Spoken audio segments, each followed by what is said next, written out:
Brilliance Audio presents the unabridged recording of Finding Emma by Steena Holmes, performed by Natalie Ross. Chapter 1. A child's scream shattered the peaceful silence of the Sunday afternoon. Megan shot up from the blanket on the lawn, her heart hammering as she scanned the street in front of her. She groaned as two of her daughters squirted each other in a water gun fight as they came up the walkway. She dozed off. Again. The late nights working on Peter's books had to stop.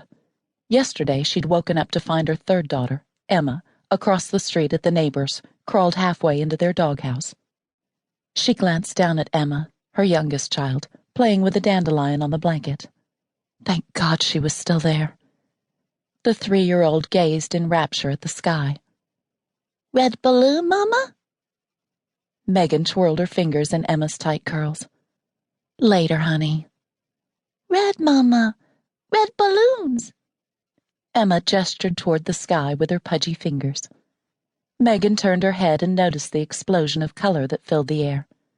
Red, yellow, and blue balloons danced with the breeze, sweeping across the sky. The annual carnival was here, just in time for the end-of-school celebration their small town always held. It was also Emma's birthday. Megan wished for time to stand still. Her baby was growing too fast. "Mom, can we have a popsicle?" Hannah shook droplets of water over Megan's bare legs. She gasped at the coldness. Laughing, Megan jumped up and backed away from her soaked daughter, only to find a giggling Emma clutched around her leg. "Don't you come any closer." Megan had a hard time keeping the smile off her face before a sparkle of mischief lit up Hannah's blue eyes as she lunged across the blanket. Laughing, Megan scooped up Emma, ran toward the front door, and closed the screen in Hannah's face. Alexis crossed the driveway, stepping over Megan's gladioli, and aimed the almost empty water gun at her older sister. "Alexis Marie Taylor, if you douse your sister in more water, she'll get your half of the popsicle," Megan warned. Alexis's eyes widened as she dropped the water gun on the grass and bounded across to the porch before placing her arms around Hannah's shoulders. "Would I do that?" Alexis tilted her head and beamed the most innocent smile Megan had ever seen. Megan snorted. "No monkey business, you two, or Emma and I will eat your popsicles. Got it?" Megan narrowed her eyes and pursed her lips. Who knew? Maybe the serious look would work. "Come in and get dried off. Your dad should be home soon." She opened the screen door for the girls, then locked it. The past couple of days, Emma had snuck outside behind Megan's back to catch some butterflies.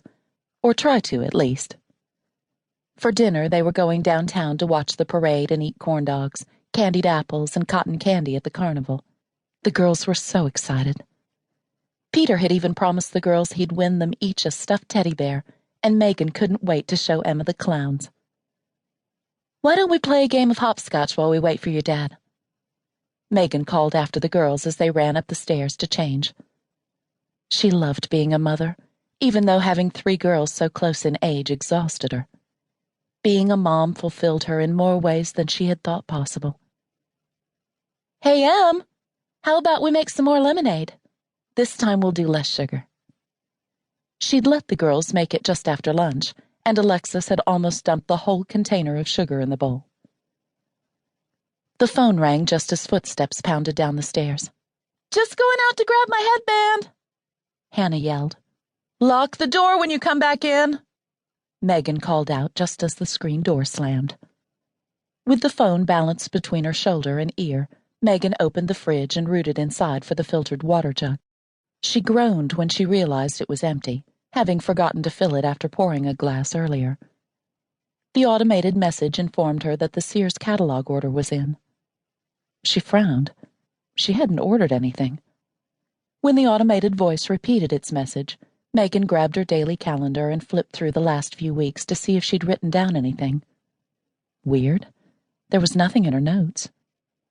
A quick glance at the clock after hanging up the phone confirmed Peter should be home any minute.